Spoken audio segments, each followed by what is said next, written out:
Let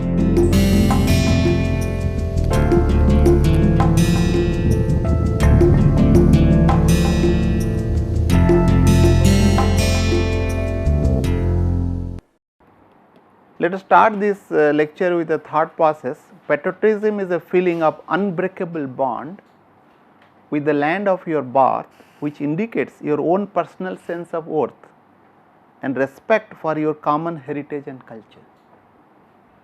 Right? You please mull about it, because like we are in the August month, and it's a independence, lot of work being done by our ancestors to get freedom from the British rule. So, let us recall what we learnt in the last lecture.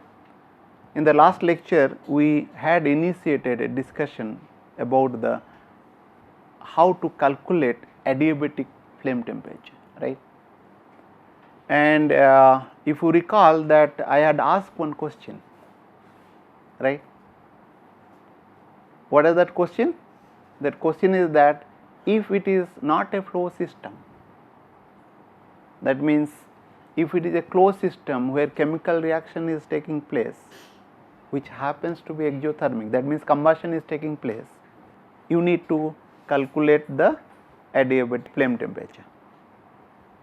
How we are going to do that? Is it the same thing we will do whatever we have done for the burner or a closed system, that is HP is equal to HR, right? For a closed system,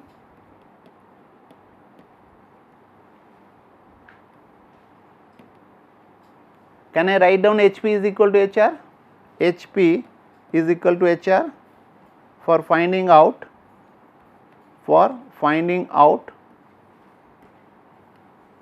T adiabatic. Can I do? Certainly no, this will be wrong. This is not right. Then what it would be? It will be UP is equal to UR. This is right. What is that U? U is basically internal energy of the product is equal to internal energy of reactant. Are you getting? Isn't it? What is that? We know that delta Q minus delta W is equal to du. This is your first law of thermodynamics for closed system, right? So, work done is 0. It is adiabatic process, that is 0, that is nothing but du. du is nothing but UP is equal to UR, product, the internal energy of product is equal to internal energy of reactant. Okay. That is why please keep this in mind, because I have seen lot of people always say HP is equal to HR. Just now some of you told, but that is not true. Okay. And beside this, also we looked at in the last lecture the Cp value of the product and the reactant plays a very important role to finding out accurate value of the adiabatic temperature, right? And what we did in that case, we have taken some average values or a constant values and calculated the adiabatic temperature in the last example, right? That is pentane, 1 mole of pentane reacting with the air and giving to the, of course, excess air, right, if you recall that example. But in real situation, we have looked at a sensible enthalpy. If you look at this is Cpi and I, right, dt, T naught to T adiabatic, right. This is your enthalpy. What I will do, Cp is a function of temperature, I need to integrate. That means I need to find out Cp, basically I is a function of A naught A1T plus A2T square plus A3TQ, right, and plus some more constant will be there, and this A naught, A1, A2, A3, A4, that may some more things will be coefficients can be obtained from a table. These are data you should get and then put that thing here and then integrate it. That means I will have to get Ni C A naught plus A 1 T plus A 2 T T square plus A 3 T 3 square, like that it goes on, right, dt. And this is of course for what you call enthalpy of the product, you can say, and sensible, S is for sensible, okay, sensible enthalpy. And if I want to handle that way in the reactant, when it is not the same as the 298 Kelvin, therefore, I will have to again take care of the sensible enthalpy of the reactant, H Ni Cp I dt T naught by T. T can be any temperature, it may be 500, 600, 300, anything, right, that way. So, that you will have to take care of that. So, now of course, as I told that in the product side the constituents need not to be known, you need to invoke the equilibrium condition to find out the what will be the product number of moles there in the product of each constituent or the products, and then you can calculate. If you do that, then you can use basically iterative procedure, what we are going to discuss in the subsequent lecture. But if you do all those calculations, then you can get a temperature data, right. As I told that adiabatic temperature is a function of what, equivalence ratio or the fuel air mixture, right, and it will be a function of what, pressure, it will be function of phi pressure, initial temperature, right. So, adiabatic temperature of a typical fuel at a stoichiometric mixture, what we are looking at, right. This is at phi is equal to 1, stoichiometric mixture means phi is equal to 1. If you look at methane, the initial temperature is 300 Kelvin, of course, I am saying 0.1 megapascals, you will get something 2200 Kelvin, right. But if I increase this to pressure, that means it is a 0.1, now it is 2 megapascals, right. So, temperature is 2270 Kelvin, very less temperature difference you could see, right. But now instead of 300 Kelvin initial temperature, I have doubled it 600. So, you are getting 2000, of course, the pressure is same, this pressure is same. So, you are getting 2500 Kelvin, right. Okay. Now, instead of air, I will use oxygen. What will happen? This will be getting 3030 Kelvin. Why it is so? Because nitrogen is an inert gas. So, that will be taking a large amount of heat which will be absorbed in the product, when the product is not is not really dissociated. So, therefore, that will be taking large amount, therefore, the temperature reduces. Okay. And if I go for propane air, instead of methane we will go for propane air, you will get 2278 Kelvin, right, 2200, 2078, not much difference. And if I go for hydrogen air, right, equivalence air, you will get 2390 Kelvin, and in somewhere you may get 2400 Kelvin, we keep in mind, right. And hydrogen oxygen, you get again the same order 3080 Kelvins in the 1 atmosphere pressure or 0.1 megapascals. And carbon monoxide, of course, you get the 2400 Kelvin. See, carbon monoxide, generally it is not being considered as a fuel, but however, if you use some producer gas, right, kind of things, and then you will get CO air and also coke oven gas and other gases. It is very high temperature as compared to the hydrocarbon. But if you look at hydrocarbon air, on an average it will be something 2200 to 2300 Kelvin, roughly, all hydrocarbons, most of the hydrocarbons, right. hydrocarbon, air, keep in mind. Okay. So sir, we can always assume if our numerical contains the hydrocarbon, we can always guess. Yeah, yes. The adiabatic temperature is about 2000. Yes, 2000, and then you can do that 2200 you can guess and then find it out, provided it is stoichiometric. If it is not stoichiometric, if it is a lean mixture, it will be lower. If it is a rich mixture, what will happen?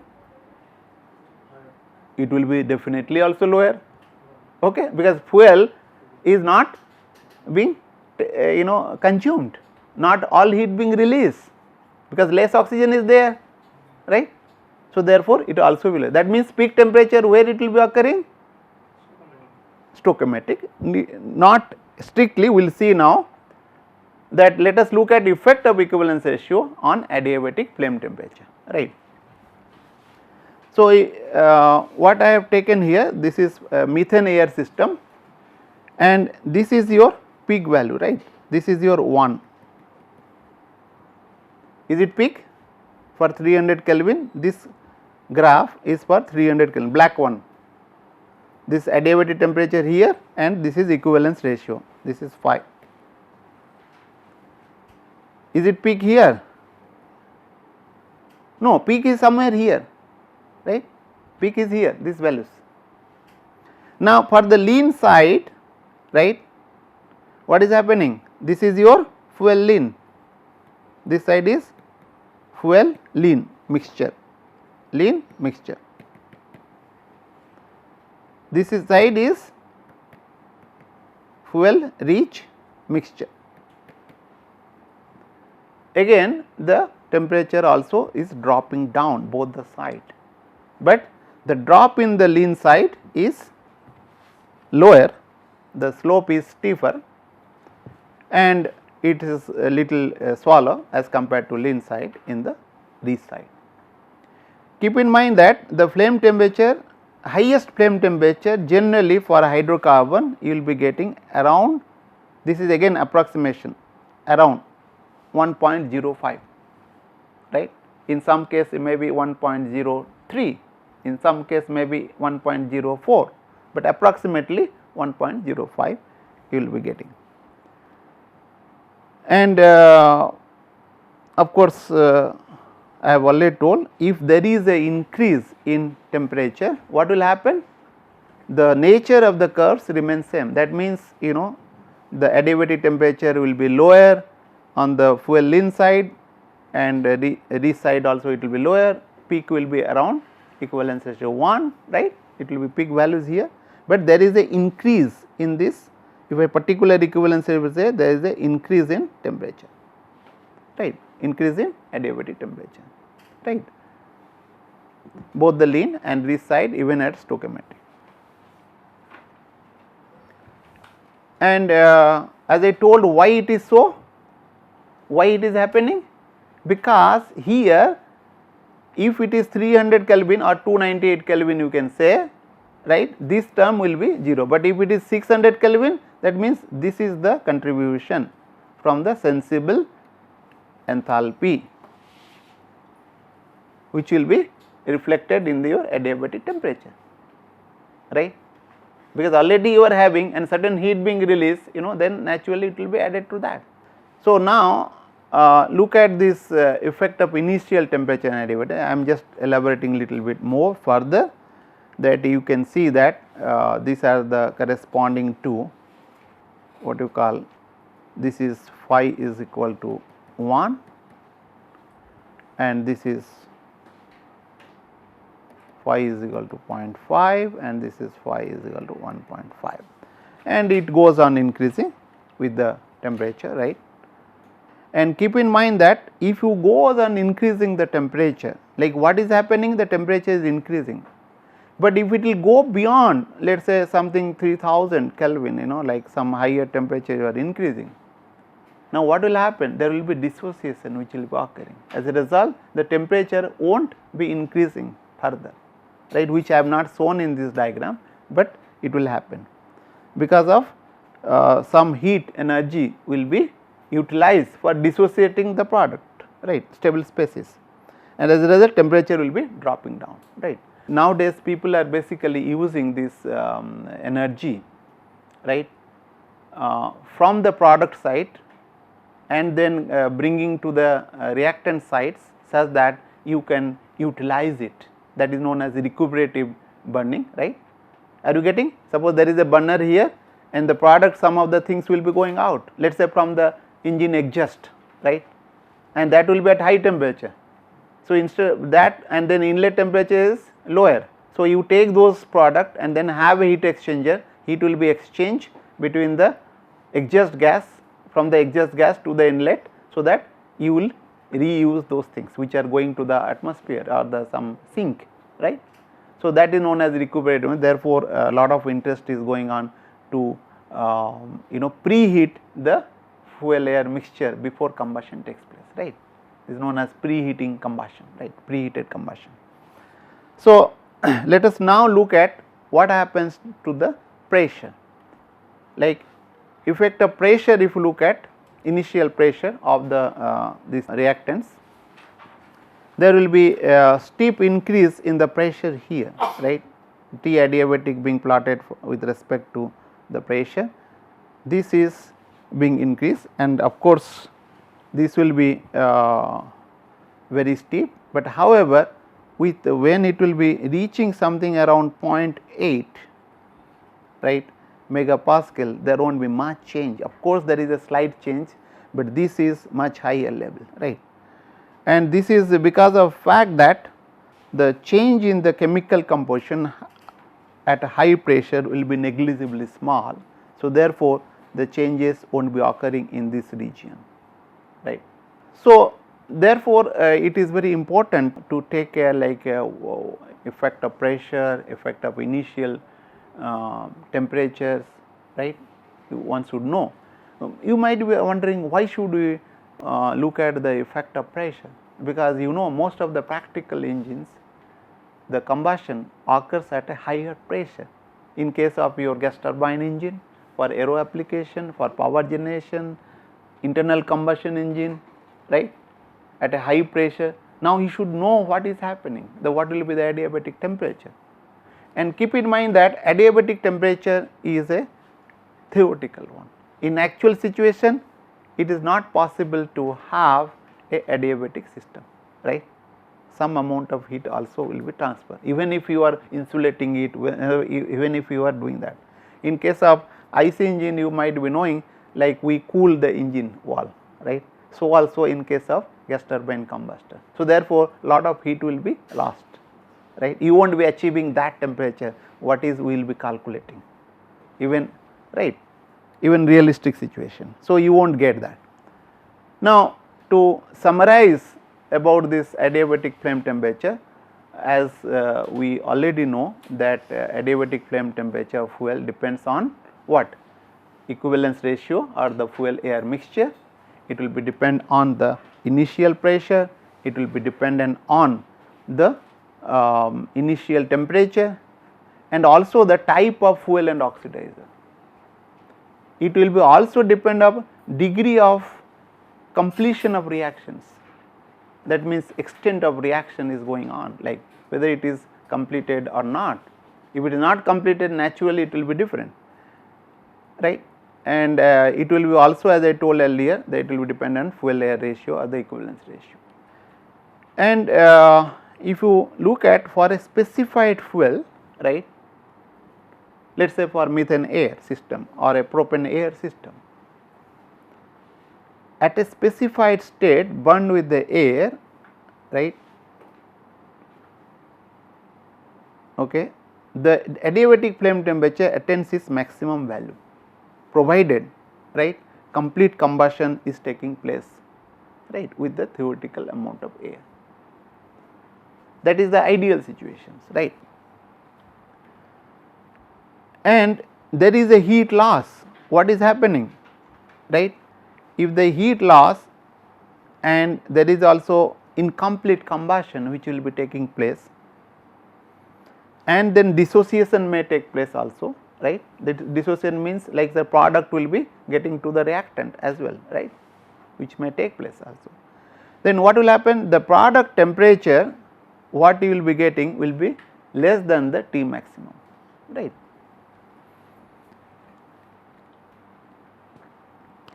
And this maximum temperature encountered combustion system is generally lower than the adiabatic temperature. That means, adiabatic temperature what you will be getting is basically the theoretical one, right. So, therefore, you should keep that in mind, and there will not be any combustion system where you will be measuring some temperature higher than the adiabatic. If you are, then something is wrong, okay, in your measurement or your calculations, right. You cannot get beyond that.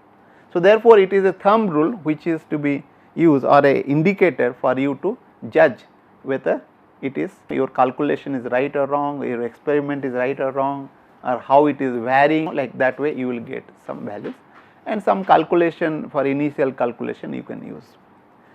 In the next lecture, we will be basically looking at how to handle the compositions, right, at equilibrium condition, because unless you know the equilibrium conditions and also its composition, you cannot really calculate the adiabatic flame temperature in real situation, right. It's just we have done those calculations in the last lecture, basically which can be carried out in a classroom, right. Okay. But it won't be the right one to say, oh, that is adiabatic temperature, no, right. For that you need to calculate equilibrium composition, and what do you mean by equilibrium combustion, and when the equilibrium can occur, and all those things we will be discussing in the next lecture. I will also illustrate maybe subsequent lectures how to calculate adiabatic temperature while calculating the composition, right. So, we will stop over here. Thank you very much.